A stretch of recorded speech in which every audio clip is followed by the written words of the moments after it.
The Ramban is starting to tell us by letting us know that the behavior of a righteous person has to be in a certain pattern. And he begins with the man. Why the men? Because the men, generally speaking, are the ones that typically desire the act. They have to lead, be the leader in the act. If you are the type of man that's very frail and to the point where you are so shy that you're even scared to be with your wife or to ask her to be with you, you're going to have a very, very difficult marriage. If your wife is the type of wife that takes the lead in everything, including this, you have a very, very difficult life and very difficult, way in front of you in order for you to succeed in actually achieving holy intimacy. So it's not to say that women do not have a say, but there's a time and a place for everything. And when it comes to intimacy, it is supposed to be something that the husband is the one that's taking charge. On the other hand, this does not mean that the woman should never entice her husband. In fact, the Gemara says that a woman that entices her husband to be together with her in order to bring children to the world gets extraordinary praises and blessings from heaven, that she will have Torah scholars for children. But sometimes people think that just fulfilling their lust, that means they're fulfilling this particular statement, which is not necessarily the case. It all depends on what's the purpose behind your act. Many times people ask me questions about different things, whether it's, they're asking if they should buy something, or they should go somewhere, or they should do anything particular, and they're surprised that instead of giving them a yes or a no, the first question that I typically ask people is, what's the purpose? Why are you doing this? And 9 out of 10 times, people don't actually know why they're doing what they're doing. Or their reason for doing it is not really a valid reason, but they didn't really think it through. So when it comes to intimacy, you have to understand that even that, and more importantly than anything else actually, it has to have a purpose.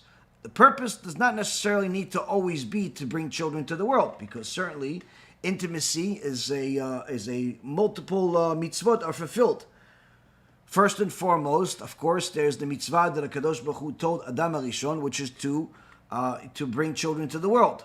But what about when a woman is pregnant and she can't get pregnant again because she's already pregnant, or because she's aged out, she cannot bring kids to the world, or she simply cannot have kids, even if she's young?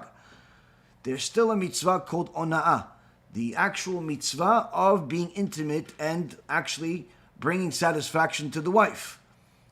Meaning that if your wife is the type of wife that requires you to be more patient, requires you to be more calm, requires you to simply take her into consideration and not just your desire, and you're not doing it, not only are you not fulfilling the mitzvah, you're actually forsaking it.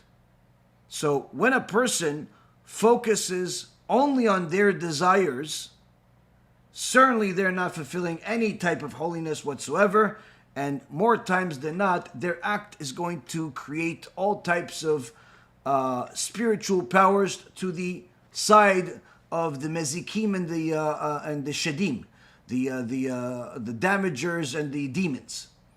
So here the Ramban is telling us that this all begins with the way you carry yourself. If you're a pious and modest man, then or at least you're trying to be, you have to start learning how to speak softly, gently, calmly, and never talk arrogantly. What does it really mean, never talk arrogantly? Now, of course, there's the common, thing that we all know about, people that just simply talk about how much they have and how much they do, and they're the greatest and they're the smartest, and that's obviously, it doesn't really require much description and much definition. But really, there's more to it. There are some times where in the Hebrew it says medaber gdolot, that he shouldn't be medaber gdolot, meaning that he shouldn't exaggerate certain things as far as his abilities, but also make himself so big that his wife doesn't even feel like she's part of the whole thing. And even more so than that, a person that simply wants all of the attention. He makes everything about himself.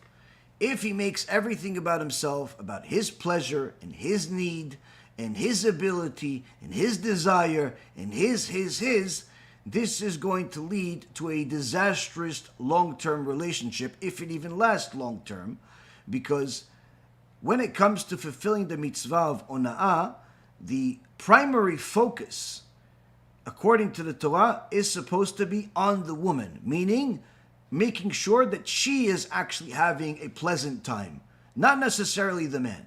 The man is secondary. So when people say that Judaism is excluding women, or it's sexist, or anything like that, that only shows you how clueless they are about the Torah itself, because there is no document that was ever written in the history of mankind that favors women more than the Torah. And in fact, we literally have certain laws like this one that favor women to such an extent that it's as if the man is of almost no importance whatsoever. Obviously, there's a lot of importance, but the point is that the priority of intimacy is on the wife to such an extent that the man should actually pray before the act. Obviously not next to the woman. He should pray before the act that his wife enjoys it. More than anything else. That he fulfills the mitzvah where she actually enjoys the act. So, if he's one of these people, that's like what the Gemara says, istiragina kish kish karya, which is a person that makes a lot of noise but doesn't do much. You know, like when they have, let's say, for example, you have a pot. Okay, if you have a pot, and let's say, for example, you have a big rock inside that pot, it's going to make some noise. You shake it a little bit, it's going to make some noise. What's going to make the most amount of noise? If you put a tiny little penny in that pot, it's going to make a lot of noise. And that's an arrogant person. An arrogant person makes the most amount of noise. But it has nothing to do with anybody else but himself. So, one of the things that the Ramban is telling us already ahead of time, if you want to achieve holy intimacy, that arrogance has to go. If you can't remove it altogether from your life on day one, which obviously is impossible for people, at the very least, make sure it doesn't show up during this time where you're about to be together with your wife.